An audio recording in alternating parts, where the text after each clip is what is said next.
జయ స్తోత్రస్తుతి చేయుదమా, జయ విజయమని పాడుదమా, జయ విజయుడగు యేసునకు అపజయ మెరుగని దేవునకు జయ స్తోత్రస్తుతి చేయుదమా. ఇహ మందు పలు ఆపదలు ఎన్నో కలిగినరు, ఇహ మందు పలు ఆపదలు ఎన్నో కలిగినను, నా హస్తమును పట్టుకొని వడివడిగా నన్ను నడిపించును, నా హస్తమును పట్టుకొని వడివడిగా నన్ను నడిపించును. జయం విజయమని పాడుదమా, జయ విజయుడగు యేసునకు అపజయం మెరుగని దేవునకు జయ స్తోత్రస్తుతి చేయుదమా. మహాదయాళుడు యెహోవా నన్నిల మహాదయాళుడు యెహోవా నన్నిల కరుణించి నా పాపములన్నిటినీ మన్నించి మలినము తొలగించెను, నా పాపములన్నిటినీ మన్నించి మలినము తొలగించెను. జయ విజయమని పాడుదమా, జయ విజయుడగు యేసునకు అపజయ మెరుగని దేవునకు జయ స్తోత్రస్తుతి చేయుదమా, జయ విజయమని పాడుదమా.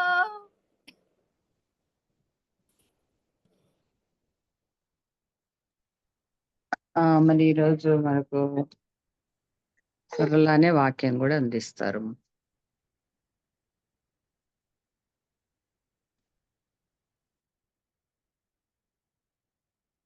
మనం మత్తయి సువార్తలో ధ్యానించుకుంటూ ఉన్నాము. ఈరోజు మత్తయి సువార్త 8వ అధ్యాయం తీసుకున్నాం. మత్తయి సువార్త 8వ అధ్యాయం 1-4 వచనాలు. నేనే చదువుతాను. ఆయన ఆ కొండ మీద నుండి దిగి వచ్చినప్పుడు బహుజన సమూహములు ఆయనను వెంబడించెను. ఇదిగో కుష్ఠరోగి వచ్చి ఆయనకు మ్రొక్కి, ప్రభువా నీకు ఇష్టమైతే నన్ను శుద్ధినిగా చేయగలవనెను. అందుకు ఆయన చెయ్యి చాపి వాని ముట్టి, నాకు ఇష్టమే, నీవు శుద్ధిలో కమ్మని చెప్పగా తక్షణమే వాని కుష్ఠరోగము శుద్ధి అయ్యెను. అప్పుడు యేసు, ఎవనితోనూ ఏమీ చెప్పక సుమి, కానీ నీవు వెళ్ళి వారికి సాక్షార్థమై నీ దేహమును యాజకునికి కనబరుచుకొని మోషే నియమించిన కానుక సమర్పించమని వానితో చెప్పాను. చిన్న ప్రార్థన చేసుకుందాం. ప్రేమ నమ్మకం కలిగిన మా ప్రియాపరలోకి తండ్రి, మీ అపరమైన ప్రేమకి నేను వేలాది ఉన్నాడు స్థుతులు స్తోత్రాలు చెల్లిస్తున్నాను తండ్రి. నాయన ప్రభా సాయంకాల సమయంలో ప్రవర్తన మీ స్త్రీలందరూ ప్రవర్తన ఈ విధంగా కూడుకొని ప్రవర్తన నాయన ప్రభా ప్రతిరోజు నాయన తన విధంగా కూడుకొని ఉంటున్నారు ప్రభా తండ్రి. మరి నేనైతే ప్రతిరోజు రాలేకపోతున్నాను, క్షమించండి. నా సమస్య మీకు తెలుసు ప్రభా నాయన. మరి ప్రభా ఫోన్ సరిగా పనిచేయడం లేదు ప్రభా, అందుకే నాయన తండ్రి మరి నాయన నేను రెగ్యులర్ గా ఉండలేకపోతున్నాను. ప్రభా సహాయం చేయండి, కృప చూపించండి ప్రభా. మరి ఈ రోజు నాయన తండ్రి వాక్యాన్ని నాయన చెప్పడానికి నాయన తండ్రి మీ పాదసన్నిధికి వచ్చి ఉంటుండగా ప్రభా తండ్రి నాయన మొదట నాకు నేర్పించండి ప్రభా. నాయన నాకు నేర్పించి ప్రభా చెప్పిన వాక్యం అంతా కూడా తనైనా దాంట్లో నేను కరెక్ట్ గా ఉన్నానా లేదా అనేది నాయన నన్ను నేను పరీక్షించుకోవడానికి సహాయం చేయండి. మరి అనేక మందికి ప్రభా తండ్రి నాయన క్షేమకరంగా ఉండులాగున సహాయం చేయమని ప్రార్థిస్తున్నాను తండ్రి. కృప చూపించండి అయ్యా, సహాయం చేయండి ప్రభా తండ్రి నాయన. మరి ప్రభా ఇంకా ఎవరైనా జాయిన్ కావాల్సిన వాళ్ళు ఉంటే త్వరపెట్టిన తండ్రి వారిని కూడా తీసుకురండి ప్రభా. నాయన మత్తయి సువార్త ధ్యానిస్తుంటుండగా ప్రభా తండ్రి మీ కృప చూపించండి, సహాయం చేయండి నాయన. మరి ప్రభా చాలా మంది అందరూ ప్రభా తండ్రి దాదాపుగా నాయన నమ్మిన బిడ్డలే ఉన్నారు ప్రభా తండ్రి నాయన. అయితే నాయన ఏ విషయంలో ప్రవర్తన మేము ఇంకా నాయన బాగుండాలో ప్రవర్తన మీరే మాకు తెలియచేయమని ప్రార్థిస్తున్నాం తండ్రి. దాని రక్షణ వారు ఎవరైనా ఒకరిద్దరు నా ప్రవర్తన వారితో కూడా మీరే మాట్లాడి ప్రవర్తన వాళ్ళు కూడా ప్రవర్తన మీ రాజ్య వారసులు అవడానికి సహాయం చేయమని ప్రభావ రక్షించమని ప్రతి ఒక్కరు ప్రవర్తన ఆత్మీయ మేలు పొందడానికి సహాయం చేయమని నేను కూడా ప్రవర్తండి నాయన ఏదో మీరు నేర్పించే వాక్యాన్ని నేర్చుకుని ఇక్కడ నుంచి వెళ్ళడానికి సహాయం చేయమని ప్రార్థిస్తున్నాను తండ్రి. కృప చూపించండి, అన్నిట్ల మహిమ తెచ్చుకోమని యేసు పరిశుద్ధ నామమున ప్రార్థించి వేడుకొంచుచున్నాను తండ్రి. ఆమేన్. ఆమేన్. ఆమేన్. ఇక్కడ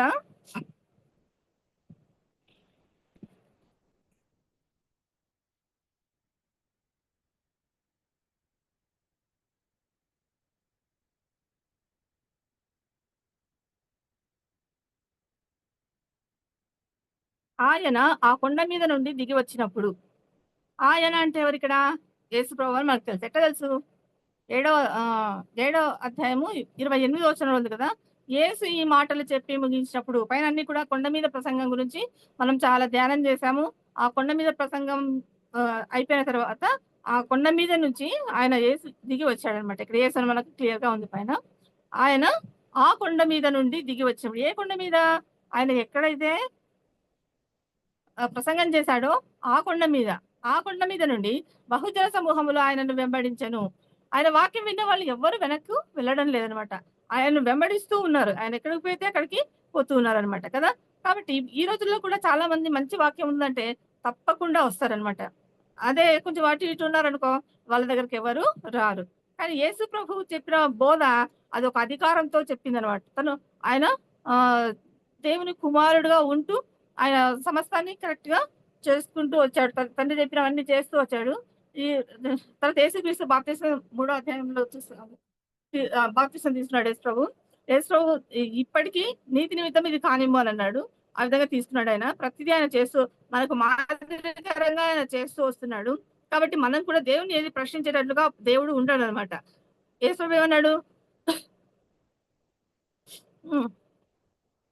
యేసు ప్రభు ఏమన్నాడంటే కొండ మీద ప్రసంగంలో ఆయన మొత్తం చెప్పాడు. బాప్తిసం కూడా తీసుకోవాలి, దాంట్లో లేదు బాప్తిసం అనేది 3వ అధ్యాయంలో ఉంది. బాప్తిసం తీసుకోవాలి అని చెప్పేసి ఆయన చెప్పాడు అనమాట ఇండైరెక్ట్ గా. అంటే నీతి నిమిత్తం నేను దీన్ని కానిస్తున్నానంటే, నేనే నీతిమంతుని, నేనే ఇది చేస్తున్నానంటే మరి మీరెంత?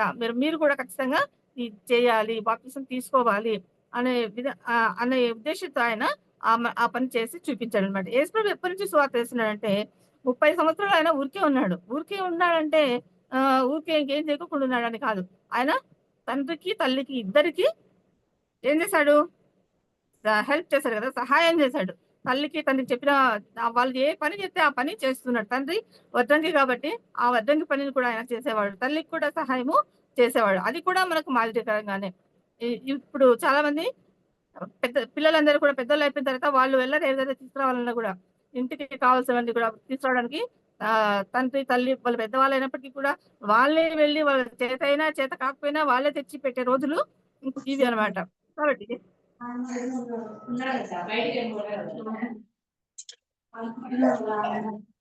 వినబడలేదాక?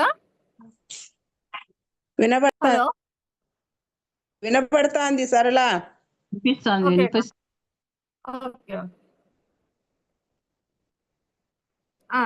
ఆ విధంగా యేసు ప్రభు ప్రతిదీ కూడా మనకు చేసి చూపించాడు అనమాట. కాబట్టి ఆ యేసు ప్రభు ఆయన తన ఒక అధికారంతో నీకు స్వస్థత కలుగును గాక అంటే స్వస్థత కలుగుతుంది. ఆయన ఏది చేసినా దాంట్లో స్వస్థత ఖచ్చితంగా ఉంటది అనమాట. కళ్ళకు ఉమ్ము వేసినా స్వస్థత ఉంది, బట్టలు ముట్టుకున్నా స్వస్థత ఉంది, ఏది చేసినా ఆయన స్వస్థత ఉంది. ఆయన తాకిడిలో కూడా స్వస్థత ఉంది. ఆ విధంగా ఉన్నట్టు కదా. కాబట్టి ఆయన 33.5 సంవత్సరం తర్వాత 3.5 సంవత్సరం ఆయన సేవ చేశాడు అనమాట. అంతకుముందంతా తండ్రి పని చేశాడు. అక్కడికి ఆయన ఊరికే ఏం లేడు. చిన్న బాలుడుగా ఉన్నప్పుడే ఆయన దేవాలయంలోకి వెళ్ళి అక్కడ ఆయన వాక్యాన్ని చెప్పినట్లుగా మనం చూస్తాం అనమాట. కాబట్టి ఆయన ఇప్పుడు ఇక్కడ ఒక ఉద్దేశంతో ఇక్కడికి కిందికి దిగి వచ్చాడు అనమాట. ఆ కొండను దిగి వచ్చాడు. దిగి వస్తే ఆయన ఒక్కడే రాలేదు, ఆయన వెంట అందరూ వచ్చారు. అందరూ వచ్చి అంటే ఎంతమంది వచ్చారు ఇక్కడ అంటే బహుజన సమూహములు, అంటే చాలా మంది వచ్చారు. జన సమూహము అంటే చాలా పెద్దగా ఉంటుంది. సమూహములు అంటే ఇంకా ఎక్కువ దూరం కదా, ఇంకా ఎక్కువ మంది వచ్చారనమాట. ఆయన వెంబడించారు. ఆయన వెంబడిస్తే కుష్ఠరోగి వచ్చి, వాళ్ళతో పాటు ఎవరు వచ్చారంటే ఒక కుష్ఠరోగి వచ్చాడనమాట. కుష్ఠరోగి ఎందుకు వచ్చాడు? మామూలుగా జబ్బు చేసిన వాళ్ళు ఎందుకు వస్తారు దేవుని దగ్గరికి? అది బాగు చేసుకోవడానికి వస్తారు కదా. కాబట్టి ఇక్కడ కూడా ఈ కుష్ఠరోగి వచ్చిన వెంటనే ఏం చేశాడంటే ఆయనకు మ్రొక్కాడు. ఫస్ట్ చేసింది ఆయనకు మ్రొక్కాడు. మరి మనకు కూడా ఏం చేయాలి? ఫస్ట్ ఆయనకు మ్రొక్కాలన్నమాట కదా. ఆయనకు మొక్కాలి. ఆయనకు తప్ప ఇంకెవ్వరికి మనము మొక్కని అవసరం లేదు. ఎవరిని మొక్కాల్సిన అవసరం లేదనమాట. మొక్కి తర్వాత ఏమంటున్నాడంటే ప్రభువా అని అంటున్నాడు. అంటే ఆయన ప్రభుత్వానికి ఈయన ఓకే చెప్తున్నాడు అనమాట. కాబట్టి ప్రభువా అని చెప్పేసి అంటున్నాడు. ప్రభా నీకు ఇష్టమైతే నన్ను శుద్ధిగా చేయగలవు నేను. అసలు ఇది ఎంత విశ్వాసం కదా ఇది. నీకు ఇష్టమైతే తెలుసు, అది కూడా తెలుసు నీకు ఇష్టమైతేనే చేస్తాను. నేను అడిగేది కాదు. చాలా మంది అట్లా అంటుంటారు, నేను దేవుని అడిగినాను నాకు ఇంకా ఇవ్వలేదు, లేదంటే నాకు ఇచ్చినాడు, ఏదో చెప్తుంటారు అనమాట. వాళ్ళ అనుభవాలను బట్టి చెప్తూ ఉంటారు అనమాట. అయితే ఇక్కడ ఈయన ఏమంటున్నాడంటే నీకు ఇష్టమైతే నన్ను నన్ను శుద్ధినిగా చేయగలవు. అంటే ఆ కెపాసిటీ నీకు ఉంది. ఈయన చెప్తున్నాడు అనమాట. దేవుడికి మర్చిపోయినట్లుగా అయితే ఈయన గుర్తు చేసినట్లుగా చెప్తున్నాడు అనమాట. ఏమని, నీకు ఇష్టమైతే నువ్వు నన్ను ఖచ్చితంగా శుద్ధిగా చేస్తావు, చేయగలవు, ఆ శక్తి నీకు ఉంది, ఆ కెపాసిటీ ఉంది నీకు అని చెప్పేసి అంటున్నాడు. అందుపైన చెయ్యి చాపి వాని ముట్టి ఏమంటున్నాడు, చెయ్యి చాపి ఫస్ట్ అయినా చెయ్యి చాపాడు, తర్వాత ఏమంటున్నాడు వాని ముట్టినాడంట. ముట్టి ఏమంటున్నాడు, నాకు ఇష్టమే. ఎంతమంది చెప్తున్నాడు కదా, నాకు ఇష్టమే. ఇష్టం అయితే స్వస్థత కలుగుతుంది, ఇష్టం లేదు అంటే స్వస్థత కలగదనమాట కదా. కాబట్టి ఆయన అంటున్నాడు ఇక్కడ శుద్ధులుగా చేయగలవు అని చెప్పేసి అన్నాడు. అంటే ఇక్కడ నాకు ఇష్టమే అని చెప్పేసి ప్రభువు చెప్తున్నాడు అనమాట. నీవు శుద్ధుడు కమ్మని చెప్పగా తక్షణమే వాని కుష్ఠరోగం శుద్ధి ఆయను. ఏమంట, నాకు ఇష్టమే చెప్పి ఏమంటాడు, నీవు శుద్ధుడవు కమ్మని చెప్పగా. ఈ సీన్ నాకు ఎప్పుడు అక్కడ నా కళ్ళ ముందే ఉంటుంది. అంటే ఎందుకంటే చిన్నప్పుడు ఫస్ట్ టైం వచ్చింది అనమాట. అది కరుణామయుడు సినిమా వచ్చింది. ఆ సినిమాకి మేము పోయినాం. పోతే దాంట్లో అసలు ఏడ్చని వాళ్ళంటే ఎవ్వరు లేరు, ప్రతి ఒక్కరు ఏడ్చడమే. ఆ సినిమా చూసిన తర్వాత చాలా మంది అందరూ పోయినారు ఆ సినిమాకు కదా. మేము కూడా వెళ్ళాము. ఇక్కడ ఏమంటున్నాడు, ఇక్కడ శుద్ధుడు కమ్మని చెప్పగా వెంటనే శుద్ధుడు అయినాడు కదా. అక్కడ సినిమాలో ఏం చూసాడంటే ఒక ఆయన ఉన్నాడు, యేసు ప్రభు లాగా ఒక ఆయన ఉన్నాడు. ఆయన వచ్చి కుష్ఠరోగి అనమాట. అన్ని బట్టలతో కట్టి సేమ్ కుష్ఠరోగి లాగానే చేశారు. కుష్ఠరోగి లాగానే చేసి ఆయనకి ఏం చేశారంటే ఆయన అక్కడ ఉన్నాడు. ఉంటే యేసు ప్రభు అక్కడ అందరూ వెళ్ళిపోతున్నారు, అయిపోయింది కదా అందరూ వెళ్ళిపోతుంటే యేసు ప్రభు పై నుంచి దిగి వస్తా ఉంటే ఈయన ఏం చేస్తున్నాడంటే కింద నుంచి వెనక్కి పోతున్నాడు. అంటే నడవడానికి కాదు కదా, కాబట్టి ఊరికే వెనక్కి దోక్కుంటూ వెళ్ళిపోతున్నాడు అనమాట. అయినా యేసు ప్రభు విడిచిపెట్టలేదు, అట్లే వెంట పోయి అతన్ని పట్టుకుంటాడు అనమాట. అతను పట్టుకున్నప్పుడు అది మొత్తము శుద్ధుడు అయిపోతాడు అనమాట. మొత్తం అన్ని వెళ్ళిపోతాయి, అన్ని ఇట్లా అంతా చూసుకుంటాడు అతను. నాకు బాగా అయింది అని చెప్పేసి ప్రభా అని చెప్పి అప్పుడు ఆయన కాళ్ళు పట్టుకొని ఏడ్చడము, ప్రార్థన చేయడం ఇవన్నీ కూడా ఉన్నాయన్నమాట. అంటే నేను అది చూసాను కాబట్టి నాకు కళ్ళెదురు అదే ఉంది. దీన్ని చదివినప్పుడంతా నాకు అది గుర్తొస్తుంది అనమాట. అయితే ఇక్కడ అప్పుడు యేసు ఎవరితో కుష్ఠరోగి శుద్ధి అయింది కదా, అయిన తర్వాత అప్పుడు ఎప్పుడు కుష్ఠరోగం శుద్ధి అయిన తర్వాత, కుష్ఠరోగము శుద్ధి అయిన తర్వాత యేసు ఏమంటున్నాడంటే ఇక్కడ ఎవరితోనూ ఏమి చెప్పకు సుమి అంటే చెప్తున్నాడు. నేను మనం అయితే ఏమంటామంటే నేను ప్రార్థన చేస్తే బాగైందని చెప్పుకోవాలా కదా, నేను అది చేస్తే ఇట్లా అయిందని చెప్పుకోవాలి. ఈ విధంగా మనం అనుకుంటూ ఉంటాం అనమాట కదా. మనం నేనైనా అంతే, ఎవరైనా అంతే కదా, అట్లనే అనుకుంటూ ఉంటారు. నేను చేసినందుకు కృతజ్ఞత చూపించలేదు, లేదంటే నేను అంత చేస్తే నాకు వందనాలు చెప్పలేదు కదా, నేను ఇంత చేస్తే గుర్తింపు లేదు, ఇదే అనుకుంటాడంట మనం కదా. కానీ ఇక్కడ ఏమంటున్నాడంటే ఎవరితోనూ ఏమీయో చెప్పకు సుమి, ఎవరితో ఏమీ చెప్పదు, ఏం చెప్పద్దు. అయితే ఏం చేయాలా, కానీ చెప్పద్దు, కానీ ఒక పని చేయాలా. ఏమా పని, నీవు వెళ్ళి వారికి సాక్షార్థమై నీ దేహమును యాజకునికి కనబరచుకుని. ఏమంటాడు ఇక్కడ, నీవు వెళ్ళి వారికి సాక్షార్థమై. ఎవరికి సాక్షార్థమై అంటే కుష్ఠరోగులు ఊర్లో వచ్చి అందరూ తిరగడం కానీ, మాట్లాడడం కానీ, ఉండడం కానీ అవి ఏవి ఉండవు అనమాట.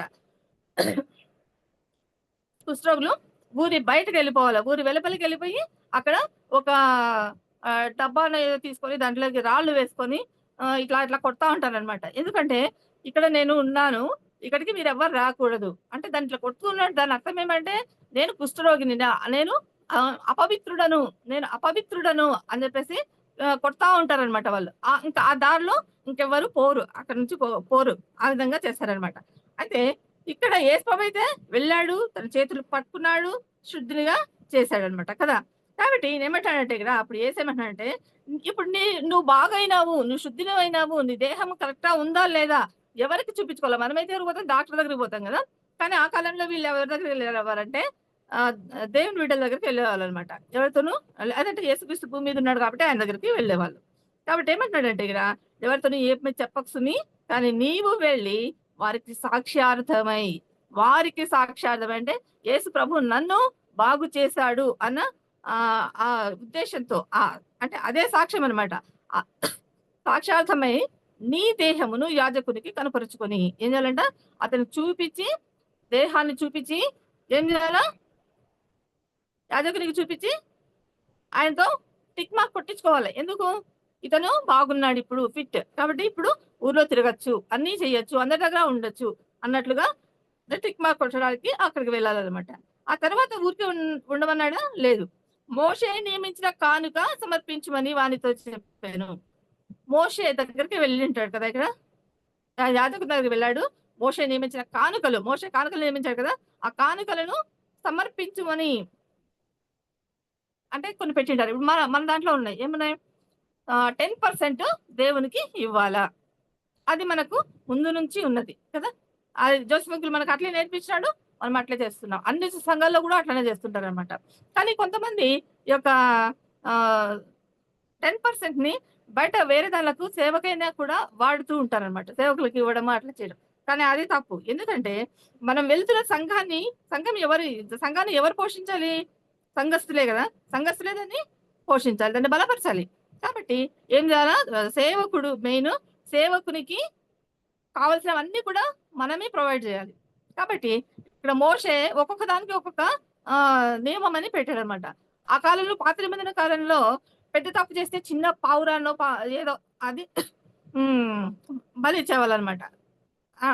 అట్లనే ఇంకా కొంచెం పెద్ద తప్పు అయితే కొంచెం పెద్దది గొర్రెనో ఏదో ఒకటి, పెద్ద పెద్ద దూడలు, ఇలాంటివి కూడా వాళ్ళు పొందుకున్న మేలును బట్టి వాళ్ళ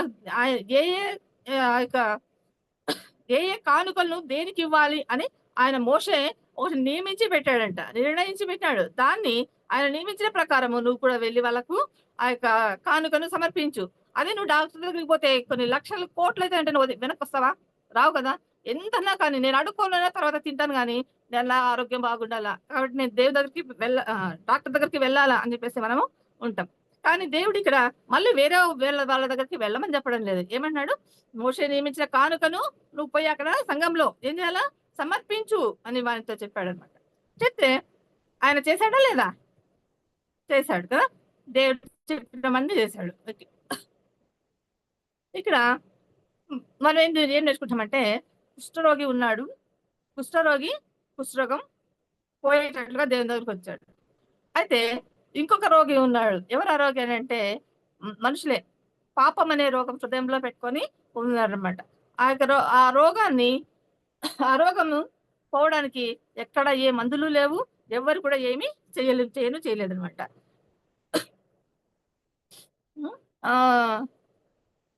ఎవరు దాన్ని ఏం చేయలేదు. అయితే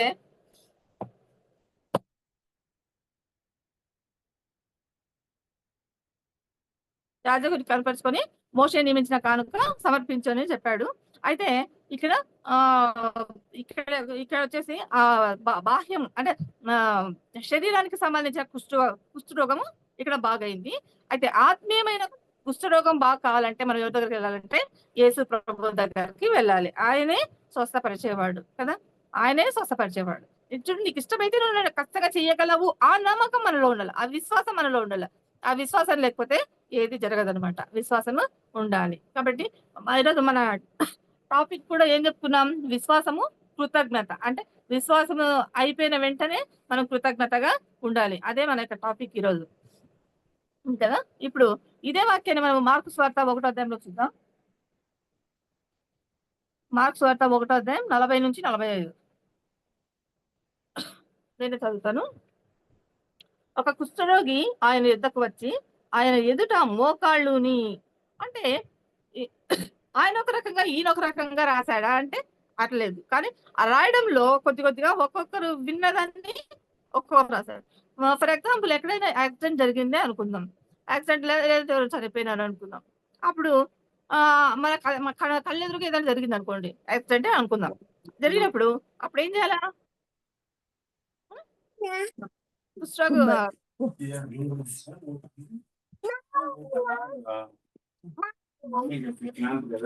అది మామూలు పెట్టాను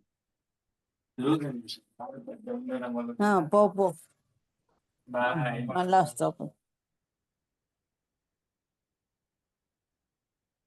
ఒక కుష్ఠరోగి ఆయన ఎదుకు వచ్చి ఆయన ఎదుట మోకాళ్ళుని వచ్చిన వెంటనే ఇతను కూడా మోకాళ్ళు ఉంటున్నాడు. ఇక్కడ కూడా మోకాళ్ళు ఉన్నాయి. ఆ యాక్సిడెంట్ జరిగింటుంది కదా, యాక్సిడెంట్ జరిగినప్పుడు అక్కడ ఉంటారు. తర్వాత కొత్త వాళ్ళు వస్తూ ఉంటారు. చూసిందే ఒకరో ఇద్దరు చూసింటారు, చాలా అందరు వస్తూ ఉంటారు. వచ్చినప్పుడు ఏమైంది అని అడుగుతారు. అప్పుడప్పుడు వచ్చిన వాళ్ళు ఏమడుగుతారంటే ఏమైంది, ఏం జరిగింది, ఎందుకు జరిగింది, ఏమని అడుగుతుంటారు. అడిగినప్పుడు ఒక్కొక్కరు చెప్పే విధానంలో కొంచెం తేడా ఉంటుంది కదా. ఒక్కొక్కరు ఒక మాట తక్కువ చెప్పడమో, ఎక్కువ చెప్పడమో, లేదంటే సమానంగా చెప్పడమో ఏదో అట్లా ఉంటుందన్నమాట. కాబట్టి ఇక్కడ కూడా మత్తయి ఒక రకంగా ఆయన మాటలు ఒక రకంగా ఉన్నాయి, ఈయన మాటలు ఒక రకంగా. అంటే కొన్ని ఆయన అంటే ఆ ప్లేస్ ని బట్టి కొంచెం చేంజ్ చేసింటాయి కదా మాటలు అట్లా, అంతేగాని ఆయన చెప్పినంతా ఒకటే. ఈయన చెప్పింది ఎన్ని చెప్పినాడు? నాలుగు వచనాలు చెప్పాడు. ఇక్కడ ఈయన ఏం చెప్పి ఎన్ని వచనాలు చెప్పాడు? 6 వచనాలు. 6 వచనాలు చెప్పాడు కదా. మ్యూట్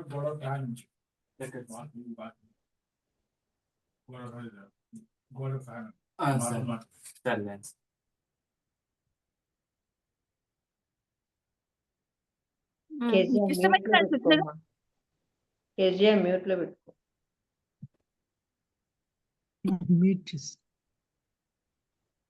నీకు ఇష్టమైతే నన్ను శుద్ధిగా చేయగలవని ఆయనతో చెప్పి,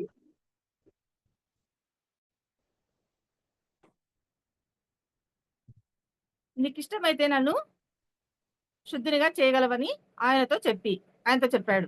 చెప్పి ఇప్పుడు ఏమంటున్నాడు? ఆయనను వేడుకొనగా, అక్కడ కూడా చూసుకున్నాం వేడుకున్నట్లుగా, ఇక్కడ కూడా సేమ్ ఉంది, కొంచెం డిఫరెన్స్ ఉంటుంది అంతే కదా. ఆయనను వేడుకొనగా ఆయన కనికరపడి చెయ్యి చాపి, ఏమైందంట? ఆయనకు కనికరపడినాడంట యేసుప్రభు. ఆయన కనికర సంపన్నుడు అని అంటుంటారు కదా, కనికరంలో ఎంతో గొప్పవాడైన కదా. ఆ కనికరపడి చెయ్యి చాపి, అక్కడ చెయ్యి చాపినట్లే రాశాడు, ఇక్కడ కూడా చెయ్యి చాపినట్లే రాశాడు కదా. చెయ్యి చాపి వానిని ముట్టి ఏమన్నాడు? నాకు ఇష్టమే. అక్కడ ఫస్ట్ నాకు ఇష్టమే అన్నాడు, తర్వాత ఇక్కడ వచ్చేసి ఫస్ట్ ముట్టాడు, తర్వాత నాకు ఇష్టమే అన్నాడు. రెండు ఒకటే. నీవు శుద్ధుడవు కమ్మని వానితో చెప్పాను, అక్కడ ముట్టుకున్నట్లుగా ఉంది, ఇక్కడ చెప్పినట్లుగా ఉంది కదా. ఆయన తాకిడిలో స్వస్థత ఉంది, ఆయన వస్త్రాల్లో స్వస్థత ఉంది, ఆయన ఏం చేసినప్పుడు దాంట్లో కూడా స్వస్థత ఉంది, ఆయన భూమిలో స్వస్థత ఉంది కదా. ఆ విధంగా ఉంది. అక్కడ ముట్టి నాకు ఇష్టమే, శుద్ధుడో కమ్మని వానితో చెప్పాను, వెంటనే కుష్ఠరోగం వానిని విడిచాను. ఎప్పుడు విడిచింది కుష్ఠరోగము? అక్కడ తక్షణమే అని చెప్పేసి అక్కడ ఉంది. అక్కడ తక్షణమే అని అక్కడ ఉంది. ఇక్కడ కూడా ఏముంది? వెంటనే కదా. నాకు ఇష్టం, వెంటనే కుష్ఠరోగం వానిని విడిచెను. ఇప్పుడు కుష్ఠరోగము ఎవరి చేతుల్లో ఉంది? డాక్టర్స్ చేతుల్లో ఉందా? మనుషుల చేతుల్లో ఉందా? బంధువుల చేతుల్లో ఉందా? తల్లిదండ్రుల చేతుల్లో ఉందా? పిల్లల చేతుల్లో ఉందా? ఎవరి చేతుల్లో ఉంది? ఎవరి చేతుల్లోనూ లేదు అది కదా. దేవుని చేతిలో మాత్రమే ఉంది. ఏమంటాడు? వాడిని విడిచిందంట కనుక వాడు శుద్ధుడాయను. ఏమన్నాడు? శుద్ధుడైనాడు అంటే స్వస్థత వచ్చేసింది. మరి ఇప్పుడు ఆ ఆత్మీయమైన స్వస్థత కూడా ఆ విధంగా రావాలి. వెంటనే మనం యేసు ప్రభుని ఎప్పుడైతే అడుగుతామో వెంటనే ఆయన ఆన్సర్ ఇచ్చే వెంటనే ఏమైతుంది? స్వస్థత అనేది కలుగుతుంది, మనం శుద్ధులుగా అవుతాం. తర్వాత అప్పుడు ఆయన ఎవరితోనూ ఏమీ చెప్పకు సుమి, ఇక్కడ కూడా చెప్తున్నాడు కదా, ఈయన కూడా మాకు కూడా నువ్వు ఎవరితోనూ ఏమి చెప్పద్దు సుమి అని చెప్పాడంట యేసు ప్రభు. దాన్ని ఇద్దరు 2 రకాలుగా చెప్తూ వచ్చారనమాట.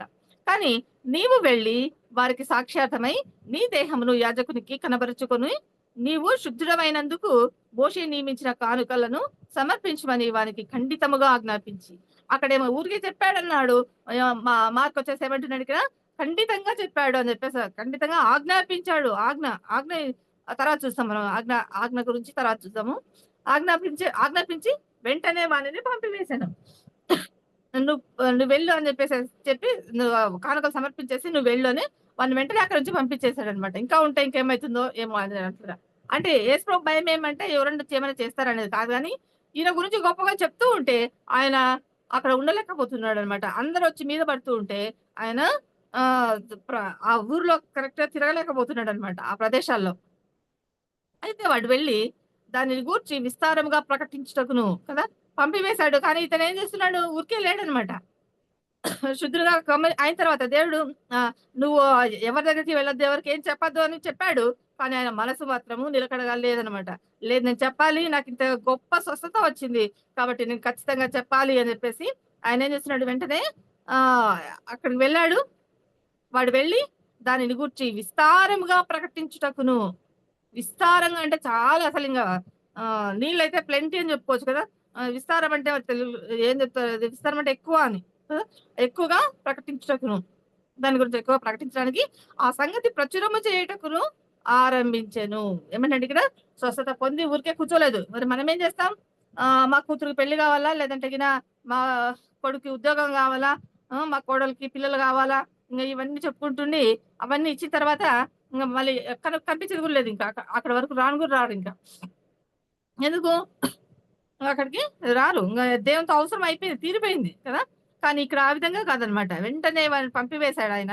అయితే ఆ వాడు మాత్రము వెళ్ళి దానిని గురించి విస్తారంగా ప్రకటించుటకును, ఆ సంగతి ప్రచురము చేయుటకును ఆరంభించెను. ప్రారంభం చేశాడంట. దేని గురించి చెప్పడానికి ప్రారంభించాడు? ఆ సంగతి. ఏ సంగతి? కుష్టు వ్యాధి వెళ్ళిపోయిన సంగతి. ఆ సంగతిని ప్రచురము చేయుటకును ఆరంభించాడు కదా. కాబట్టి ఆయన ఇక పట్టణములో బహిరంగంగా ప్రవేశింపలేక వెలుపల అరణ్య ప్రదేశములలో నుండెను. అదే చూడు, ఇంతకు చెప్పాను కదా నేను. బహిరంగంగా ప్రవేశించలేడు అనమాట ఆయన. ఎక్కడున్నాడు? వెలుపల ఊరి అరణ్యం ప్రదేశాలకు వెళ్ళిపోయినాడు అనమాట. ఊర్లో ఉండకోకుండా, మనుషులు ఉన్న చోట ఉండకుండా అరణ్య ప్రదేశాలకు వెళ్ళిపోయాడు. అంటే ఆయన ఎంతగా అలసిపోయాడో అనేది మనకు అర్థమవుతుంది అనమాట. ఆయన చాలా అలసిపోయాడు కదా. 3 రోజులు ఉన్నాడు అక్కడ కొండ మీద. 3 రోజులు కంటిన్యూగా వాక్యం చెప్పాడు. గొప్ప సేవకులు అంటే కంటిన్యూగా 2-3 గంటలు చెప్తే చాలు ఇంకా కదా. కానీ ఈయన ఎన్ని గంటలు? 3 రోజులు ఉన్నాడు ఇక్కడ కదా. 3 రోజులు ఉండి ఆయన వాక్యాన్ని చెప్పాడు అనమాట. వెలుపల జనులు ఆయన యుద్ధకు వచ్చిచుండిరి.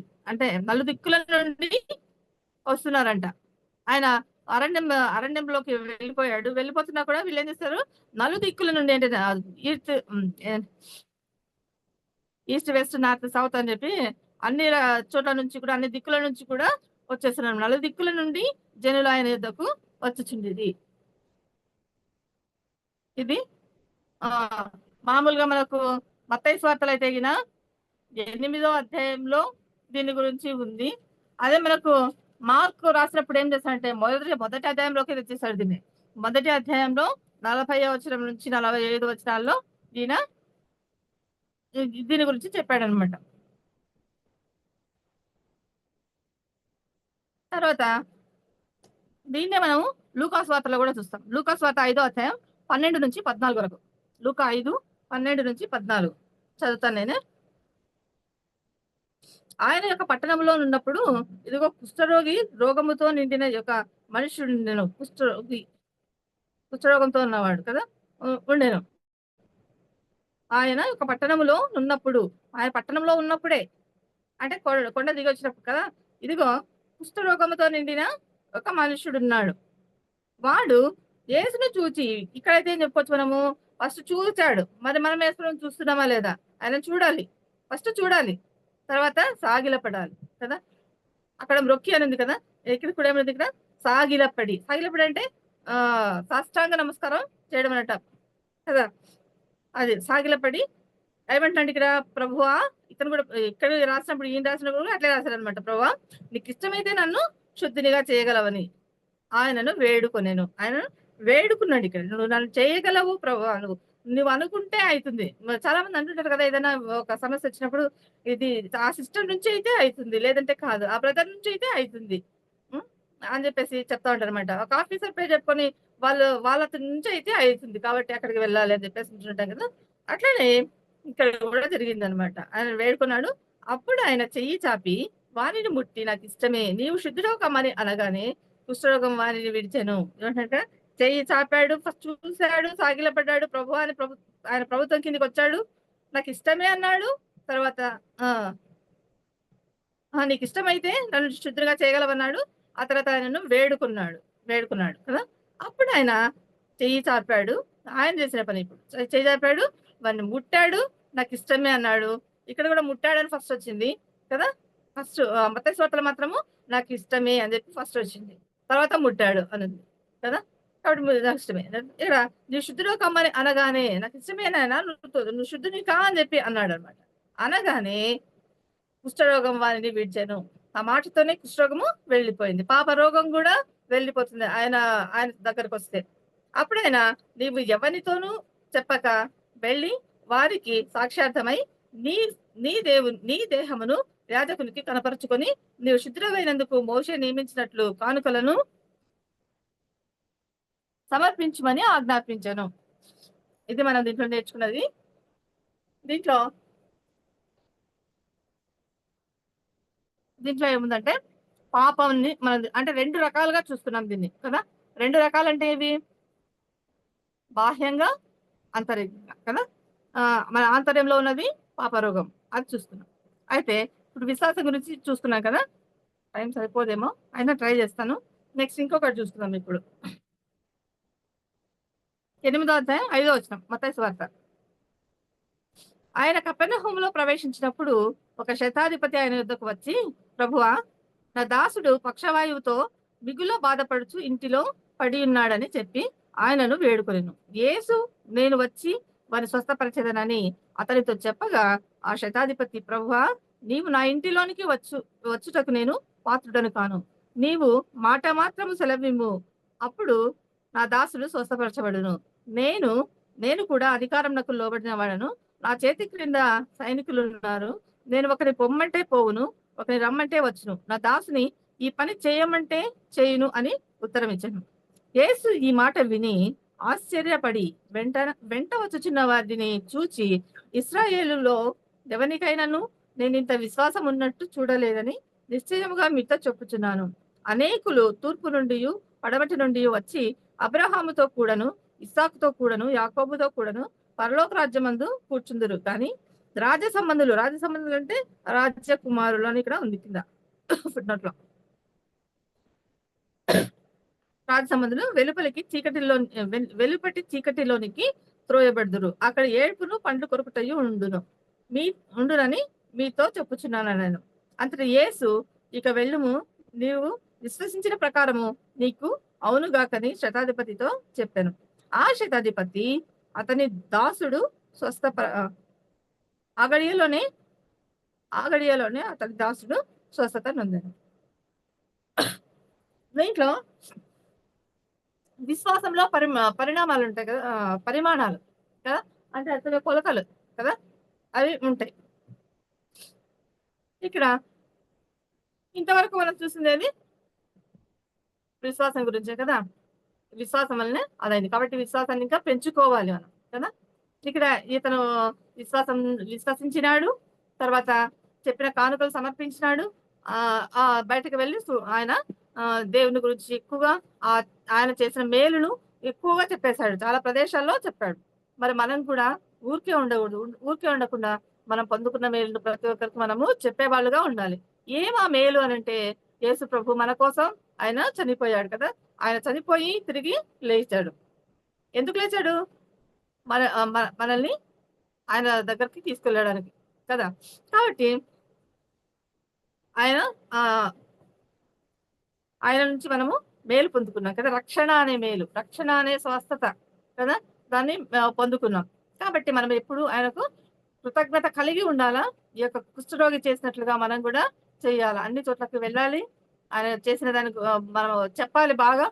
ఆ విధంగా చేస్తేనే మనకు కూడా పరలోక రాజ్యంలో దేవుడు మెచ్చుకుంటాడు మనల్ని కూడా కదా.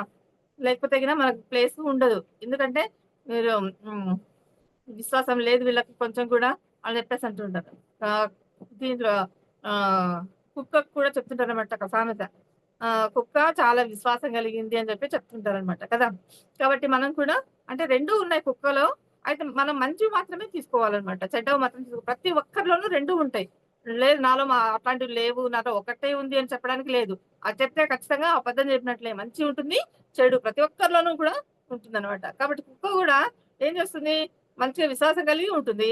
కానీ అది వాంతి చేసుకున్న తర్వాత దాన్ని మళ్ళీ అది ఏం చేస్తుంది, మళ్ళీ తింటుంది. అది కక్కిన దాన్ని మళ్ళీ తింటుంది. అది గలీజ్ కదా! అంటే మనం కూడా ఆ విధంగా చేస్తే పందిలాగా లేదంటే ఆ కుక్కలాగా ఉన్నట్లే మనము కదా! పోయి ఇక బురదలో అంతా పొర్లాడడము ఈ విధంగా చేస్తే అది కరెక్ట్ కాదనమాట. మనం మేలు పొందుకున్న తర్వాత దాన్ని అందరికీ చెప్పాలా, ప్రచురించాలి కదా! ప్రచురించాలి. ఆ విధంగా చేయాలనమాట. అయితే ఇక్కడ ఆహ్, దీంట్లో ఏముందంటే ఇది విశ్వాసాన్ని గురించే ఉందనమాట. ఈ విశ్వాసం ఎంతో గొప్పది. ఆయన కపెర్నహూములో ప్రవేశించినప్పుడు కొండ మీద నుంచి దిగినాడు. కొండ మీద దిగిన తర్వాత కుష్ఠరోగిని బాగు చేశాడు. అక్కడ ఏమేమి చేయాలో అన్నీ చేసేసాడు. స్వస్థతలన్నీ ఆయన అన్నీ చేశాడు. ఆ తర్వాత ఆయన కపెర్నహూములో ప్రవేశించినప్పుడు ఆయన ఎక్కడికి వెళ్ళాడిప్పుడు? కపెర్నహూముకు పోయాడు. కపెర్నహూము అనేది ఒక ఊరు. అక్కడికి వెళ్ళాడనమాట. ఆ కపెర్నహూములో ప్రవేశించినప్పుడు అంటే ఆ ఊర్లోకి ఎంటర్ అయినప్పుడు ఒక శతాధిపతి ఆయన వద్దకు వచ్చి ఎవరొచ్చారు? ఒక శతాధిపతి ఆయన దగ్గరకు వచ్చారంట. శతాధిపతి అంటే అర్థమేమి? శత అంటే 100. శతాధిపతి అంటే 100 మందికి అది. సారీ 10 కదా! ఆహా! శత అంటే 100 అక్క. 100 మందేనండి. 100 కరెక్టేలే. కరెక్ట్. అంటే 100 కదండి. అవును.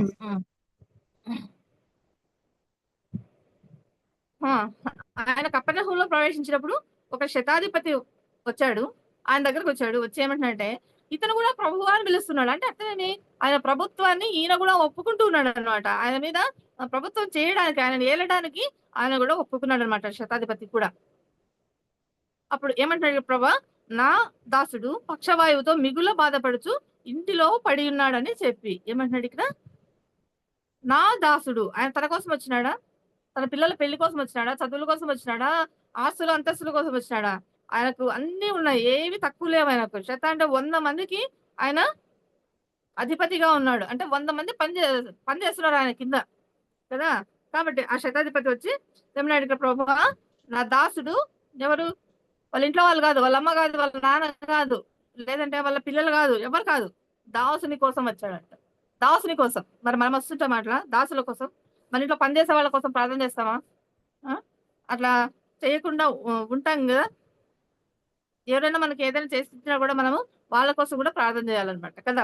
కాబట్టి ఇక్కడ ఇతను ఏమంటున్నాడు? ఈయన చేస్తున్నది ప్రార్థనే ఇది. ఈయన చేసింది ప్రార్థన చేస్తున్నాడు ఇక్కడ. ప్రభా, నా దాసుడు పక్షవాయువుతో మిగుల బాధపడుచు ఇంటిలో పడి ఉన్నాడు. ఎక్కడున్నాడంట? ఇంట్లో పడి ఉన్నాడు. ఈయనేమో ఇక్కడ ఉన్నాడు, ఆయనేమో ఇంట్లో ఉన్నాడు. మామూలుగా డాక్టర్ దగ్గరికి పేషెంట్ వస్తాడా? లేదంటే వాళ్ళ ఇంట్లో వాళ్ళు బాగా మంచి ఆరోగ్యంతో ఉన్నోళ్ళు వస్తారా? ఎవరు వస్తారు? ఎవరికి రోగం ఉంటే వాళ్ళే కదా వస్తారు. కానీ ఇక్కడ ఏసేమంటాడు? ఇక్కడ నేను వచ్చి ఆయనను వేడుకున్నాడంట కదా! ఈ విధంగా ఇంట్లో పడున్నాడయ్యా నా దాసుడు, ఆయన రాలేడు ఇక్కడికి, కాబట్టి ఆయనను నువ్వే చేయాలని చెప్పేసి ఆయన వేడుకున్నాడంట. వేడుకుని ఏమంటున్నాడు ఇక్కడ?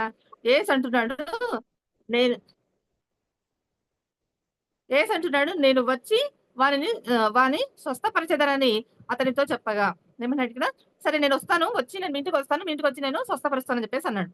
అంటే ఇతను ఏమంటున్నాడు? మామూలుగా అట్లా డాక్టర్స్ అంటారా నేను వస్తాను మీ ఇంటికి వస్తానని? ఒకవేళ వచ్చినప్పుడు డబ్బుల కోసం వస్తారు వాళ్ళు కదా! కానీ ఈయన ఆ విధంగా కాదు. నేను వస్తాను మీ ఇంటికి అన్నాడు.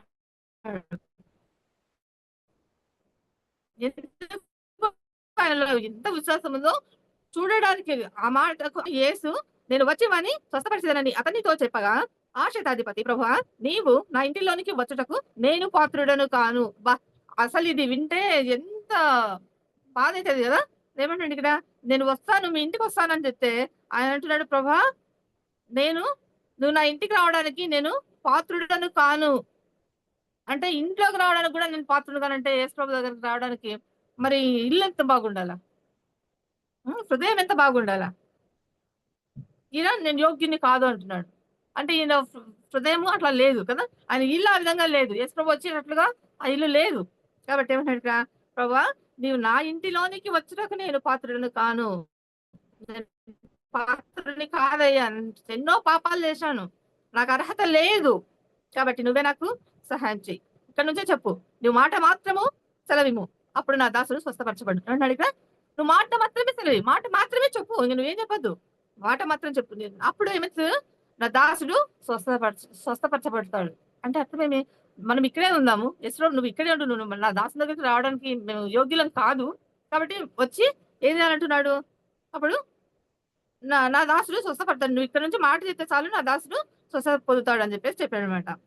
నేను కూడా అధికారం నాకు లోబడిన వాడు, ఇంకా కొంచెం చెప్తున్నాడు, తనలో ఉన్న అంతా చెప్పేస్తున్నాడు అనమాట. నేను కూడా ఒక అధికారాన్ని లోబడిన వాడని, అంటే నాకు కూడా తెలుసు.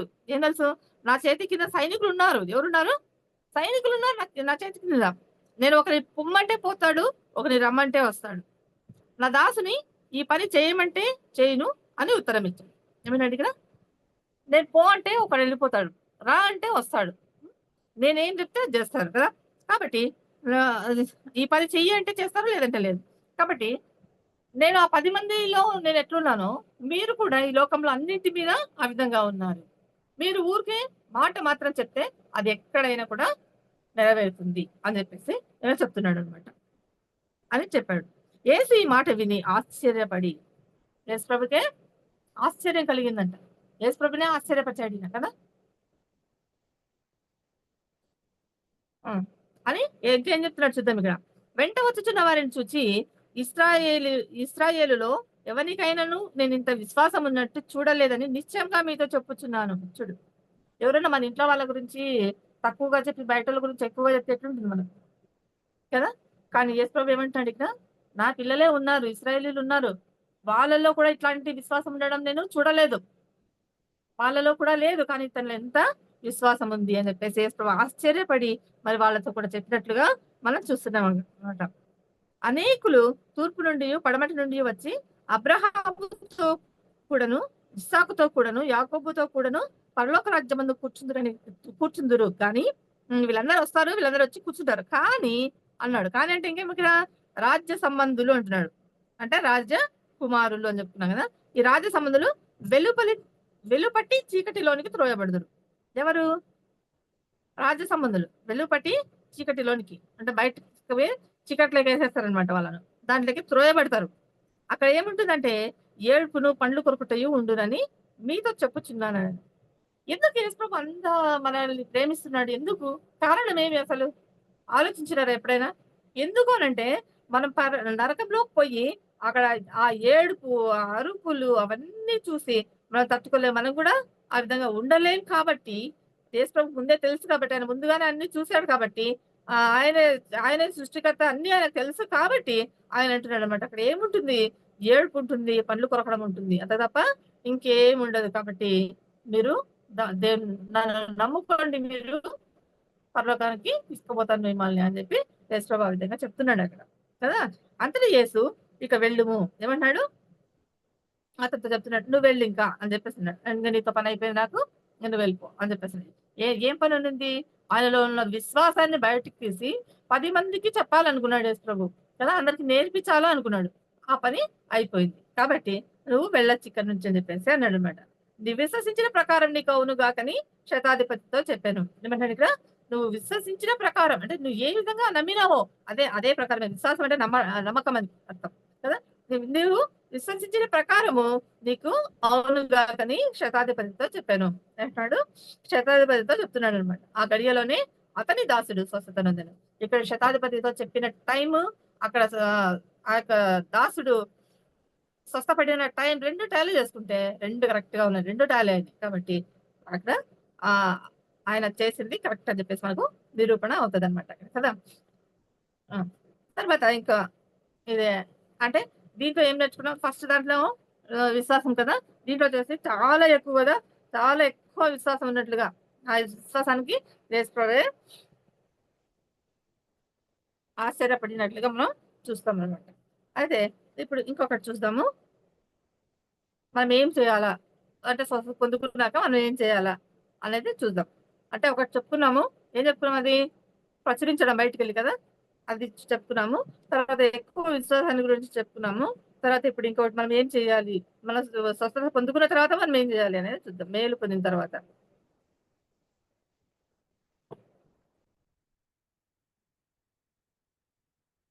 మత్తయి సువార్త అదే 8వ అధ్యాయమే 14 నుంచి 14-15 వచనాలు చూస్తున్నాం. తర్వాత యేసు పేతురింటిలో ప్రవేశించి జ్వరంతో పడి ఉన్న అతని అత్తను చూచి ఆమె చెయ్యి ముట్టగా జ్వరం ఆమెను విడిచెను. అంతటా ఆమె లేచి ఆయనకు ఉపచారము చేయసాగాను. చూద్దాం ఏంటంటే ఇక్కడ తరువాత అంటే ఎప్పుడు తర్వాత అంటే ఎప్పుడు కొండ మీద ప్రసంగం అయిపోయింది, కుష్ఠరోగిని బాగా చేశాడు, శతాధిపతి దాసుని బాగా చేశాడు. తర్వాత ఇప్పుడు అయిపోయిన తర్వాత ఇంకా చేశాడు మధ్య మధ్యలో, కానీ అక్కడక్కడ మనకు తెలుస్తాయి అన్నమాట. కొంచెం టైమింగ్స్ అటు ఇటు రాశారు నలుగురు. తర్వాత అంటే ఇప్పుడు ఇది అయిపోయిన తర్వాత ఇది శతాధిపతి ఇది అయిపోయిన తర్వాత యేసు పేతురింటిలో ప్రవేశించి ఏం చేశాడంటే పేతురింటి ఎవరు? పేతురు అంటే యేసు శిష్యులో ముఖ్యుడు కదా. పేతురు ఇంటికి వెళ్ళాడు అనమాట. పేతురింటిలో ప్రవేశించి అక్కడికి వెళ్ళాడు. వెళ్తే ఏమైంది, ఇక్కడ జ్వరంతో పడి ఉన్న అతని అత్తను చూచి యేసు ఒకటి చూశాడు. ఏం చూశాడు? జ్వరంతో పడి ఉన్న వాళ్ళ అత్తను, ఎవరత? పేతురు వాళ్ళ అత్తను చూశాడు. చూసి ఆమె చెయ్యి ముట్టుకున్నాడు. మనం కూడా వెళ్తాం కదా, వెళ్ళినప్పుడు చూస్తాం. కొన్నిసార్లు అయితే చూడము, వెళ్ళిపోతాం. బాగా మంచిగా ఉంటే చూస్తాము, లేదంటే మనం చూడలేము అనుకునేటట్లయితే వచ్చేస్తాం కదా. కాబట్టి ఇక్కడ పేతురింటికి వెళ్ళాక యేసు ప్రభు చూశాడు అనమాట. చూసి ఏమన్నాడు, ఇక్కడ ఆమె చెయ్యి ముట్టగా కూడా ముట్టుకున్నాడు అనమాట. ముట్టగానే జ్వరం ఆమెను జ్వరము విడిచిందనమాట. అంతటా ఆమె లేచి ఆయనకు ఉపచారము చేయసాగింది. ఏం చేస్తుంది? ఆయనకు ఉపచారము చేయసాగింది. ఎప్పుడు? బాగైన వెంటనే. ఇప్పుడు మరి మనం ఏం చేస్తుంటాం? మనం కూడా అదే చేయాలి కదా. చెప్పుకున్నాము, ఇప్పుడు కింద కూడా చెప్పుకున్నాము.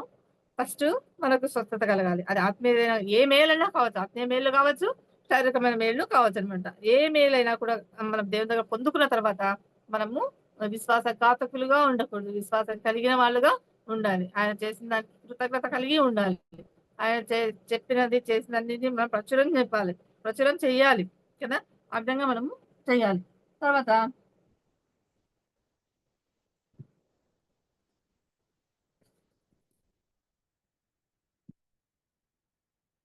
ఈ 3 మనము నేర్చుకున్నాం కదా.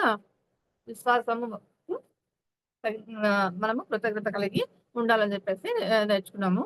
ఈ వాక్యము వల్ల మనం ఏం నేర్చుకున్నాము అని అంటే, ఏ సమస్య వచ్చినా, సమస్య ఏదైనా కావచ్చు, వెంటనే ప్రభు పాదాల దగ్గరికి ఆయన పాదాలు పట్టుకొని విశ్వాసంతో ఆయన అడిగితే ఆయన తప్పకుండా కూడా ప్రతి సమస్య నుండి మనలను విడిపిస్తాడనమాట. విడిపించడానికి సమర్థుడు ఆయన. కాబట్టి ఆయన విడిపిస్తాడు. కాబట్టి తప్పక మనం ఏం చేయాలా? తప్పక విడిపిస్తాడు. కాబట్టి మనం ఏం చేయాలంటే, మేలు పొందిన మనము కృతజ్ఞత కలిగి ఆయన నామాన్ని గొప్ప చేసి ప్రచురించి ఆయన కోసం మనము విశ్వాస వీరులుగా ఉండాలని దేవుడు ఉద్దేశిస్తున్నాడు. కాబట్టి ఆ విధంగా ఉండడానికి దేవుడు సహాయాన్ని చేయనుగాక. ఆమేన్. వందనాలండి. వందనాలమ్మా. మరి ఎగ్జాంపుల్స్ దేవుని యొక్క స్వస్థతల గురించి మరి చెప్పారు. దేవుని స్తోత్రం. విశ్వాసము, మరి ఆయన మొక్కడము, సాగిల పడి మోకాళ్ళు, మరి గొప్ప విశ్వాసము మనము కలిగి ఉండాల అనే విషయాల గురించి మరి సరళ చక్కగా వివరించారు. మరి చాలా టైం ఉంది మనకి. మంచి పాట పాడిన సరళకు వందనాలు చెల్లిస్తున్నాం. అలాగే మంచి